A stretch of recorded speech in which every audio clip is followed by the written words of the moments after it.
رمضان کا مہینہ مبارک ہو، قرآن کا مہینہ مبارک ہو۔ السلام علیکم ورحمۃ اللہ وبرکاتہ۔ تو ناظرین، آج جس ٹاپک پر میں آپ کے سامنے فقہی مسائل پیش کرنے جا رہا ہوں وہ ہے زکوٰۃ الفطر، یعنی کہ جو پیسہ آپ زکوٰۃ کا ادا کرتے ہیں وہ تو ایک زکوٰۃ ہے، اور ایک زکوٰۃ ہے جس کو آپ کہہ سکتے ہیں کہ یہ آپ کے بدنی عبادت ہے، اور ایک خاص طور سے تطہیر نفس اور تزکیہ نفس، یعنی انسان کے اپنے نفس کو پاک کرنا، اور اسی طرح رمضان مبارک میں جو کمی بیشی ہوتی ہے اس کی صفائی ہوتی ہے، اور ساتھ میں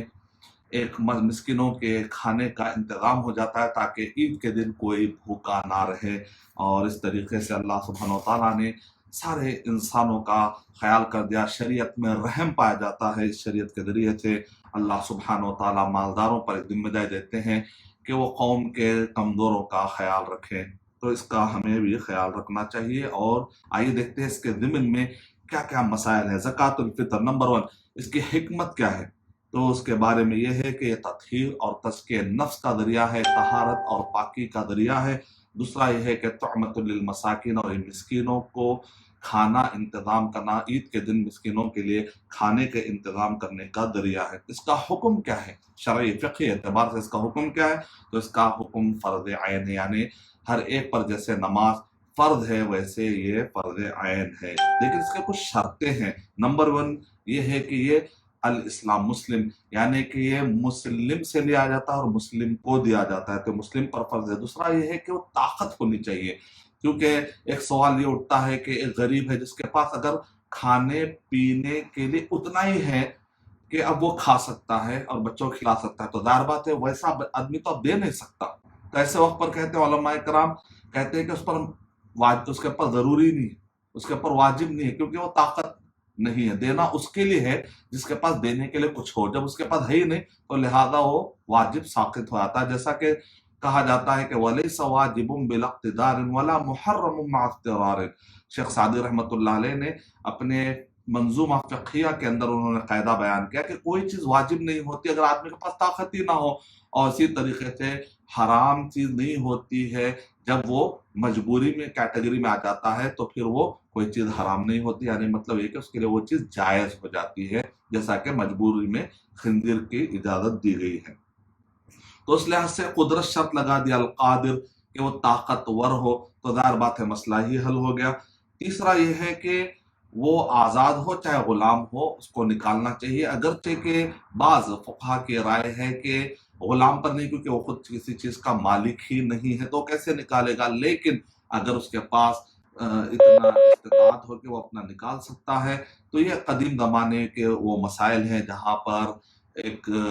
غلام کا ایک وجود پایا جاتا تھا خاص طور سے۔ تو آج کل یہ مسائل بہت سارے لوگوں کو سمجھ میں نہیں آئیں گے، لیکن فقہی کتابوں میں موجود ہے، کیونکہ فقہی کتابیں کئی برسوں سے، کئی صدیوں سے اور یہ چالو ہے، اور شریعت قیامت تک کے لیے ہے، تو مسائل بتا دیے گئے ہیں، کیونکہ کب آنے والے زمانے میں کیا حالات پیش آتے ہیں وہ اللہ سبحانہ و تعالیٰ بہتر جانتے ہیں۔ لیکن اگرچہ کہ بعض فقہا کی رائے ہے کہ عبد کے لیے نہیں ہے، لیکن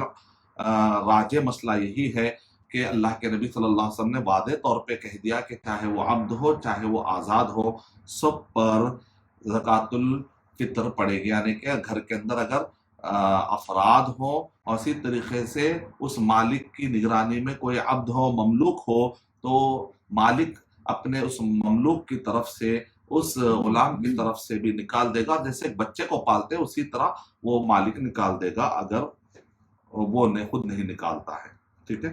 تو اس طریقے سے مسلم ہونا چاہیے، طاقتور ہونا چاہیے، اور اس کے پاس دینے کے لیے کچھ ہونا چاہیے۔ اسی لیے کہتے ہیں اگر کسی کے پاس ایک دن اور ایک رات سے بڑھ کر کچھ کھانا موجود ہو، یعنی چاول موجود ہے، تو پھر اس کو چاہیے کہ کسی کو دے دے، وہ ٹھیک ہے، وہ دے سکتا ہے، اس طریقے سے وہ اس عبادت میں شریک ہو سکتا ہے انشاءاللہ۔ تو اس لحاظ سے بچہ ہو چاہے عورت ہو، گھر کے اندر آپ چھوٹا بچہ ہو بڑا بچہ ہی کیوں نہ، یہاں تک کہ اگر کوئی پیدا ہوتا ہے عید کا چاند نظر آنے کے بعد، اب یہاں پر بھی ایک خفیف سا اختلاف ہے، وہ یہ ہے کہ بعض لوگوں کے پاس، بعض فقہا کے پاس یہ ہے کہ عید الفطر واجب ہوتا ہے ईद की सुबह में, और बात फुकहा के पास ये है कि नहीं, रमजान मुबारक का जैसे ही सूरज गुरूब हो गया उसके बाद जैसे ही रात शुरू हो गई, यानी शव्वाल की पहली तारीख जैसे सूरज गुरूब हो गया उसके बाद रात जो सूरज गुरूब होते ही उसके बाद क्या हो गया, शव्वाल की रात शुरू हो गई, उसके बाद दिन आता है, राइट। तो शव्वाल की जैसे ही रात शुरू हो गई तब ही जो है ज़कातुल फितर वाजिब हो जाती है। तो इस लिहाज से अगर कोई मगरिब में कोई शख्स का इंतकाल हो गया तो इस राय के मुताबिक ये है कि आपको उस आदमी मय्यत का भी ज़कातुल फितर अदा करना पड़ेगा अगर खानदान में कोई मरहूम हो चुका है। लेकिन दूसरी राय के मुताबिक ये है कि फजर में ज़कातुल फितर वाजिब होता है। इसका मतलब निकला कि रात में अगर इंतकाल हुआ तो वो कौल वाले लोग कहते हैं हमारे पास वाजिब नहीं है उस मय्यत के लिए जो रात में इंतकाल हुआ, क्योंकि अब वो सुबह में नहीं है, तो लिहाजा जब नहीं है तो उस पर कोई चीज वाजिब नहीं है। तो ऐसा थोड़ा सा खफीफ सा इख्तलाफ है, लेकिन एहतियात करते हुए अगर हम निकाल दें, अगर वो मान लीजिए कि नफली तौर पर जो शुमार हो जाता है, तो ऐसे वक्त पर जो है बाद फुक़हा के राय के मुताबिक ये है कि हम उस पर अमल करते हैं और रात में, यानी कि जैसे ही ईद का चांद नजर आता है तब से लेकर इमाम साहब यानी कि ईद की नमाज पढ़ने से पहले तक अदा करती है। ये है इसका असल अफजल टाइम, इसको कहा था अफजल टाइम है। इस टाइम में आपको अदा करना है, यानी कि चांद नजर आने से लेकर नमाज पढ़ने से पहले तक। नमाज के बाद अगर आप अदा करेंगे, सुस्ती करेंगे या जानबूझ के अदा करेंगे तो ये अदा होने वाला नहीं है, जनरल सदका है, तो इस पर एक गुनाह लाजिम आए क्योंकि आपने एक फर्ज छोड़ दिया, एक फर्ज आयन छोड़ दिया। बाज़ फुक़हा इसको वाजिब आयन कहते हैं, बाज़ को फर्ज आयन कहते हैं, लेकिन वो चीज तो हतमी है। दोनों भी कहते हैं कि वो जरूरी है, खाली बात इस्तिलाहत का फर्क है। तो ये फर्ज आयन आपका अदा नहीं हुआ तो इस पर इब्न तैमिया रहमतुल्लाह अलैह ने कहा कोई कफ़ारा तो नहीं, लेकिन उसको माफी मांग लेनी चाहिए अल्लाह सुब्हानहू व तआला से कि उसने एक बड़ा गुनाह किया, उसने जिम्मेदारी अदा नहीं की, और वो जनरल सदका करेगा लेकिन साथ में वो जो है तौबा करेगा। तो लिहाजा वक्त का ख्याल जरूर रखे। ऐसा नहीं कि जैसा कि बात गलत फहमी में रहते हैं कि भाई इसको जब चाहे दे सकते, तो कोई रमजान के शुरू में दे रहा है, कोई शव्वाल में कभी भी दे रहा है, ऐसा नहीं चलेगा। उसका एक पर्टिकुलर टाइम है, तभी देना पड़ेगा। बहुत उलमा इकराम ने इजाजत दी। सही बुखारी की रिवायत के मुताबिक ये है कि एक दिन पहले या 2 दिन पहले, इतनी गुंजाइश है कि ईद का चांद नजर आने से 1 दिन पहले या 2 दिन पहले अगर कोई सदक़े फितर अदा करना चाहता है तो जो मुवक्किलीन होते हैं, यानी जो पब्लिक को बांटने के लिए बाद वक़्त कहीं पर जमा किया था ताकि लोगों को तकसीम करे, तो आप उनके हैंड ओवर कर सकते हैं ताकि उनको भी सहूलत हो जाती है। 1 या 2 दिन पहले आता है, गोडाउन में रखा जाता है, लोगों को देने के लिए आसानी होती है। मस्जिद के जिम्मेदारान हैं, इदारे के जिम्मेदारान हैं, तो आप उनको कहते हैं कि भाई आप ये लेकर जाइए ताकि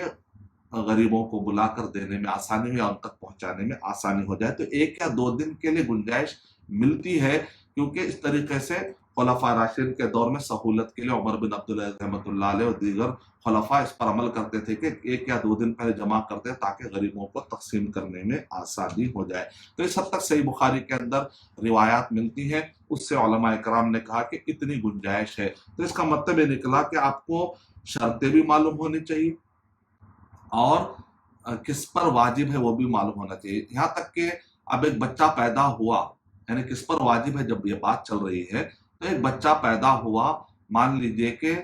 चांद नजर आने के बाद, तो उस बच्चे की तरफ से भी निकालना जरूरी है आपको। ये बच्चा छोटा है, अभी पैदा हुआ, आप नहीं कहेंगे, लेकिन अलबत्ता अभी हमल में है, बच्चा पैदा नहीं हुआ, तो बाद ये समझते हैं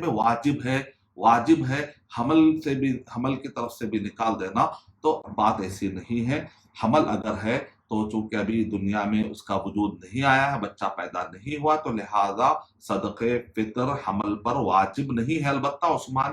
गनी रज़ी अल्लाह ताला अन्हु के कौल के मुताबिक है कि उलमा इकराम ने कहा मुस्तहब कह सकते हैं आप। बहुत आप मुहक्किकीन कहते हैं क्या मुस्तहब कह सकते हैं, लेकिन आप वाजिब नहीं कह सकते हैं। तो ये भी एक गलत फहमी को हल कर लेना चाहिए। तो किस पर वाजिब होता है? यानी हर बच्चे पर, बूढ़े पर, औरत पर, जवान पर, सब पर वाजिब होता है। निकालने का टाइम क्या है? तो मैंने आपको बता दिया कि उसका अफजल टाइम है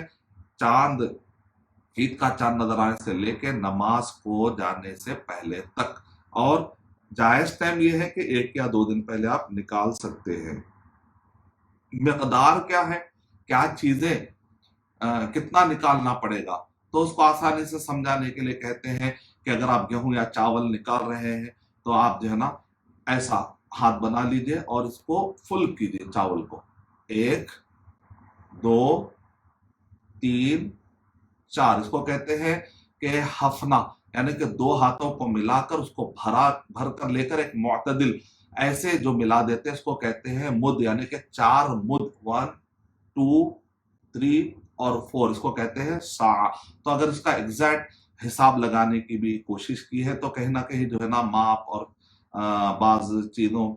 का वजन और इसी तरीके से बाज का हजम बढ़ने की वजह से आगे पीछे हो सकता है। तो इसीलिए मैक्सिमम जो है शेख बिन बाज रहमतुल्लाह अलैह ने कहा कि 3 किलो अगर आप चावल निकाल देते हैं या गेहूं निकाल देते हैं, कोई भी जो भी क़ूतु अहलिल बलद, यानी जिस मुल्क में जो ग़िज़ा ज्यादा खाई जाती है और जिसको बेस बनाया था, बेस जिसको क़ूत कहते हैं, क़ूत यानी मा यक़तातुन्नास, यानी लोग जिसको बेस बनाते हैं ग़िज़ा की, तो वो बेस वाली ग़िज़ाओं में जैसे कि आप देखते हैं तो उसमें गेहूं आ जाता है, उसमें जौ आ जाता है, उसके अंदर खजूर आ जाता है, बाद जगहों पे पनीर, बाद रिवायतों में पनीर का भी जिक्र है, बाद में किशमिश का भी जिक्र है, और इसी तरीके से हिंता यानी गेहूं का जिक्र है, हिंता, शईर, ज़बीब, आक़िद, ये सारे अल्फाज हमें मिलते हैं, तमर। तो इस तरीके से यहाँ पर फ़ुक़हा में से बास की राय है कि यही चीजें देनी चाहिए, लेकिन मुहक्किकीन जो हैं, मुहक्किकीन अहले इल्म ने कहा कि यही देना कोई जरूरी नहीं है, क्योंकि उस जमाने में अरब में चूंकि ये चलता था तो लिहाजा ये कहा गया, वरना किसी जगह में यहाँ तक भी बात फुक़हा ने गुंजाइश दी है कि जिस मुल्क में आप रहते हैं कि वहां पर लोग क्या खाना पसंद करते हैं आप वो देंगे। अगर वहां पर गेहूं ज्यादा चल रहा है, वहां पर चावल ज्यादा चल रहा है, तो वहां के यहाँ तक के बाद में गोश्त तक भी देने की भी इजाजत दे दी है। ठीक है, तो यानी कि बेस होना चाहिए, लेकिन हम ऐसा करेंगे। बाद ने कहा कि नहीं, उसको जखीरा करने का माना आना चाहिए, किसी ने कहा कि उसको जमा करके जखीरा करके तोलने का माना आना चाहिए। तो अगर हम सेफ साइड देखें तो चावल उसके अंदर और गेहूं जो है जनरली इंडिया के अंदर ये सब चीजें तो चलती ही हैं। यहाँ तक के बाद ने लूबिया का भी जिक्र किया है, क्योंकि बाद जगहों पे बहुत ज्यादा दालें खाई जाती है, आदस दाल खाई जाती है, लूबिया खाया जाता है। अगर आप जो है ये सब चीजें देते हैं, अगर मान लीजिए कि आपके पास अगर 4 फितरे निकल रहे हैं तो 2 फितरे आप गेहूं के देते हैं, 2 चावल के देते हैं, तो अल्हम्दुलिल्लाह। अगर वो आपसे ये कहे कि भाई अगर आप अपनी तरफ से उसके अंदर दाल भी बढ़ा देते ताकि गरीब को जो है दाल भी, खाली चावल से बेचारा क्या करेगा, तो आप कहते हैं चलो दाल भी देता हूं मैं अपनी तरफ से, आप उसके साथ साथ जो है उनको लूबिया भी दे देते हैं और साथ में दाल भी प्रोवाइड कर देते हैं, तो बहुत अच्छी है, या उसी में आप मिला देते हैं। मेरा इस तरीके से आपको कितना देना चाहिए, तो यानी कौन सी चीजों में से दिया जाएगा, कितना दिया जाएगा, तो 3 किलो शेख बिन बाज रहमतुल्लाह अलैह ने मैक्सिमम बढ़ा दिया, ताकि जो लोग 2.5 किलो कहते हैं या 2 किलो 2 किलो पर 1000 ग्राम कहते हैं या 2.5 किलो कहते हैं या 2.25 किलो कहते हैं, तो सब इसमें आ जाते हैं। तो 3 किलो आप मैक्सिमम पर हेड दे दीजिए, पर हेड 3 किलो। तो आपके घर में अगर 4 लोग हैं तो 3 किलो 3 किलो 3 किलो 3 किलो, तो क्या हो जाएगा आपके पास 3 किलो मतलब 6 किलो, और फिर उसके बाद आपके पास हो जाएगा यानी कि 12 किलो। इस लिहाज से अगर आप देखते हैं तो 3 किलो 6 किलो और उसके बाद हो जाएगा 12 किलो। तो 12 किलो में आप ऐसा कर सकते हैं कि 2 किलो चावल और यानी कि 6 किलो चावल के, यानी 1 फितरा चावल का, 2 फितरे चावल के और 2 फितरे गेहूं के अगर आप दे देंगे। गेहूं की हद तक एक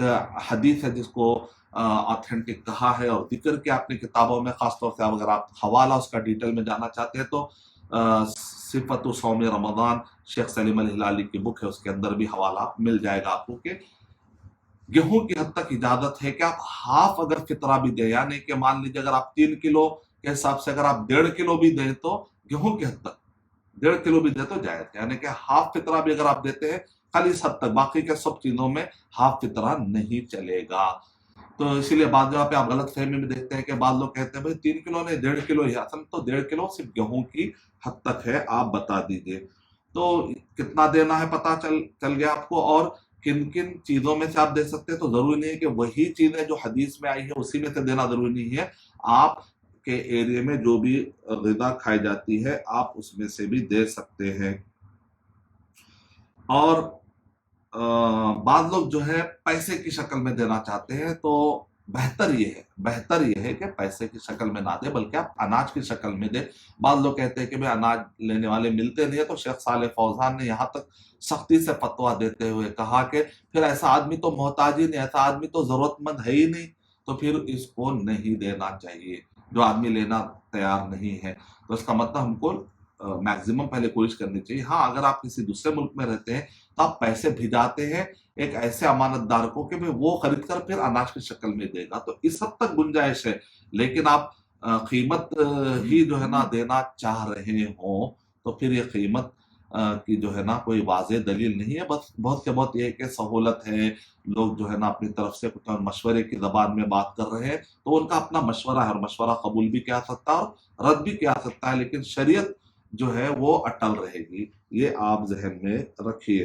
तो इसीलिए कहते हैं कि अल्लाह के नबी सल्लल्लाहु अलैहि वसल्लम के ज़माने में दीनार दिरहम मौजूद थे, उसके बावजूद भी अल्लाह के नबी सल्लल्लाहु अलैहि वसल्लम ने कहीं पर भी ये नहीं कहा कि तुम जो है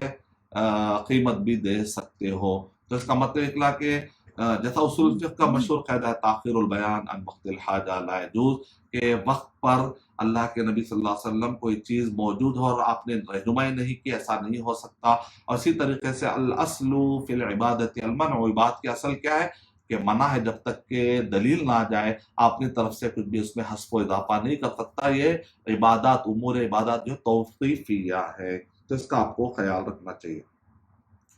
किसको देंगे, तो यहाँ पर भी बाज़ फ़ुक़हा की ये गुफ्तगू हमें मिलती है कि ज़कात जो 8 जगहों पे आप देते हैं, तो वैसे सदक़े फ़ितर भी 8 जगह पर दे सकते हैं। लेकिन इब्न तैमिया रहमतुल्लाह अलैह ने कहा कि नहीं, ज़कात से इसका कोई ताल्लुक़ नहीं, ज़कात का ताल्लुक़ जो है ना वो माल से है, जबकि सदक़े फ़ितर का ताल्लुक़ जो है इंसान के बदन यानी रोज़े के दौरान होने वाले ऊंच नीच, एक बदनिया और मालिया, ये दोनों के को मिक्स करके ये इबादत की एक शक्ल बनती है। लिहाजा इसको ज़कात पर क़ियास ना किया जाए। ज़कातुल फ़ितर या सदक़तुल फ़ितर बिल्कुल अलग चीज़ है और ज़कात अमवाल बिल्कुल अलग चीज़ है। तो लिहाजा यहाँ पर तुअमतुल लिल मसाकिन कहा गया, तो फ़ुक़रा और मसाकिन, तो मसाकिन और फ़ुक़रा को का हक बनता है, बाकी के लोगों का नहीं बनता है। तो ये थे सदक़तुल फ़ितर से मुताल्लिक़ चंद अहम मालूमात। इस दौरान क्या क्या अहम मुखालफतें होती हैं उससे बचना चाहिए, तो मैंने 14 मुखालफतें नोट की हैं। नंबर 1 के बाद लोग जो है नियत करते नहीं है, बस दे देते हैं। जैसे उनके पास कई दुकान में सौदे हैं या देना है, बस उनको नियत करना चाहिए। नियत दिल से होती है, नियत जुबान से नहीं, दिल से नियत करना चाहिए कि ये एक बड़ी इबादत है, फ़र्ज़ ऐन है जो मैं अदा कर रहा हूँ, और ये फ़र्ज़ है अल्लाह के रसूल सल्लल्लाहु अलैहि वसल्लम ने हम सब पर फ़र्ज़ किया है। तो लिहाजा वो जज्बे के साथ, वो नियत के साथ आपको निकालना और खालिस अल्लाह को खुश करने के लिए और मोहम्मद सल्लल्लाहु अलैहि वसल्लम के बतलाए हुए तरीके के मुताबिक करना चाहिए। नंबर 2 ये है, बाद लोग समझते हैं कि मैं ये सदक़े फ़ितर अदा करता हूँ मेरे इन बच्चों की तरफ से और फलां गरीब का नाम लेकर, तो ये तलफ़्फ़ुज़ बिन्निया और तायीन, वो मिस्किन का नाम लेना और तलफ़्फ़ुज़ करना, ये सब बिदअत है, इसकी इजाज़त नहीं है। तीसरा ये है कि ज़कातुल फ़ितर पे बाद लोग हाथ रख कर लंबी दुआएं करते हैं, तो ऐसा भी कोई साबित नहीं है। सूरह फ़ातिहा पढ़ते हैं बाद लोग, इसका भी कोई सबूत नहीं है। चौथा ये है कि बाद लोग ये तसव्वुर करते हैं कि मैं दे रहा हूँ और ये फ़कीर महसूस करता है कि मैं ले रहा हूँ, तो ऐसा नहीं है, बल्कि वो फ़कीर आप पर जो है, वो एक फ़कीर जो है आपकी मदद कर रहा है एक इबादत अदा करने के लिए। आप एक इबादत कर रहे हैं, आप पर जो फ़र्ज़ है वो फ़र्ज़ अदा कर रहे हैं, आप किसी पर एहसान नहीं कर रहे। तो आप कह दीजिए अगर कोई आकर शुक्रिया भाई आप मुझे ज़कात दे रहे हैं, शुक्रिया भाई आप मुझे सदका दे रहे हैं, तो आप बोलना कि भाई मैं कोई एहसान नहीं कर रहा हूँ, मेरा फ़र्ज़ है, मैं बस निभा रहा हूँ। आप दुआ, उल्टा आपको दुआ करना चाहिए। अल्लाह के नबी सल्लल्लाहु अलैहि वसल्लम ज़कात देकर देने के बाद कहते हैं अल्लाहुम्मा सल्ली अला आली अबी औफ़ा। अल्लाह के नबी सल्लल्लाहु अलैहि वसल्लम سے ثابت ہے کہ وہ الٹا دعا دیتے تھے مگر کہ آپ ہم کو ذریعہ بن رہے ہیں کہ میں یہ عبادت ادا کر سکوں، کیونکہ قیامت کے قریب زکوٰۃ لے کے ایک آدمی نکلے گا تو لینے والا نہیں ملے گا، تو اس کا آپ کو خیال کرنا پڑے گا انشاءاللہ۔ اور پانچواں نقطہ ہے کہ اکثر مخالفت صدقہ فطر میں جو مخالفتیں ہو رہی ہیں شرعی طور پہ، اس کی میں نے فہرست تیار کی ہے۔ تو پانچویں یہ ہے کہ بعض لوگ یہ سمجھتے ہیں کہ ٹائم بہت وسیع ہے، جب چاہے دے سکتے ہیں، متعین ہے، ایسی بات نہیں ہے۔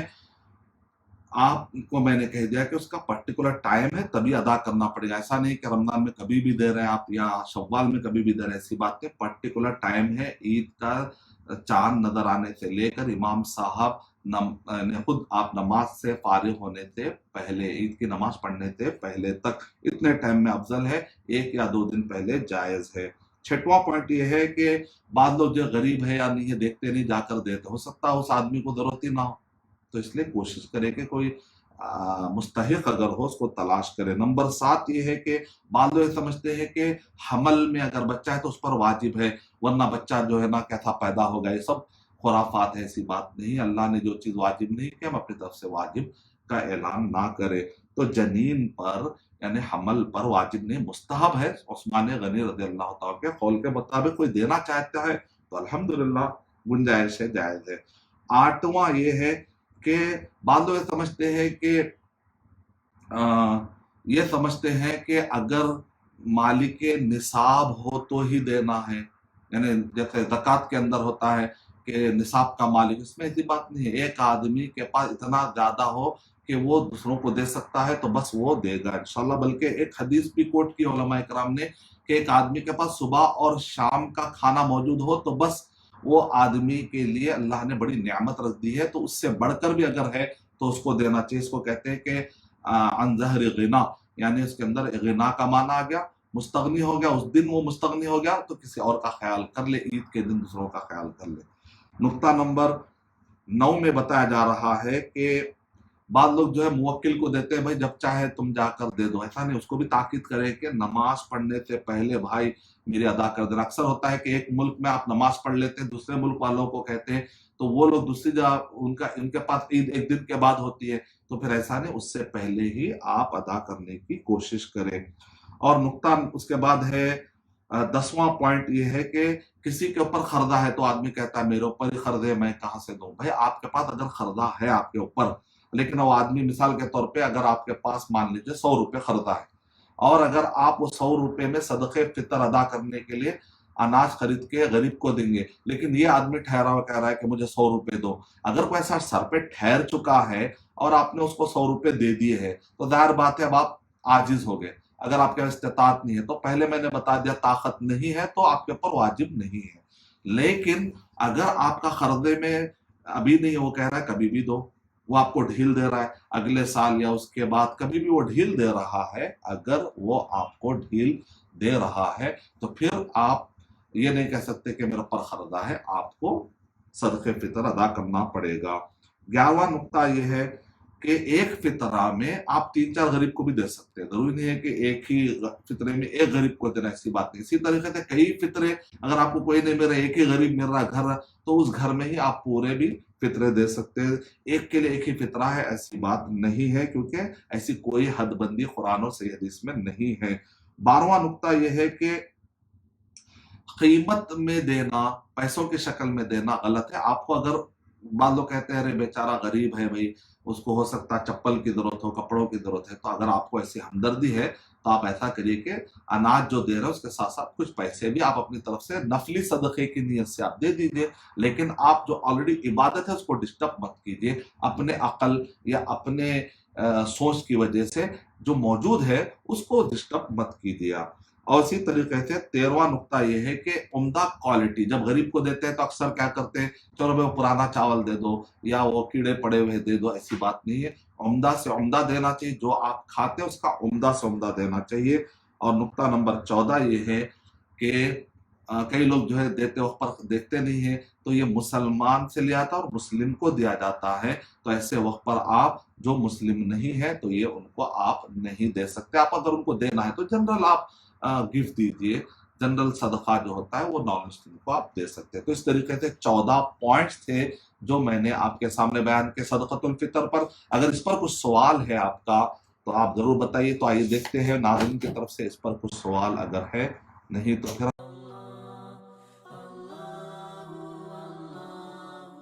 For authentic Islamic information, please log on to www.askislampedia.com.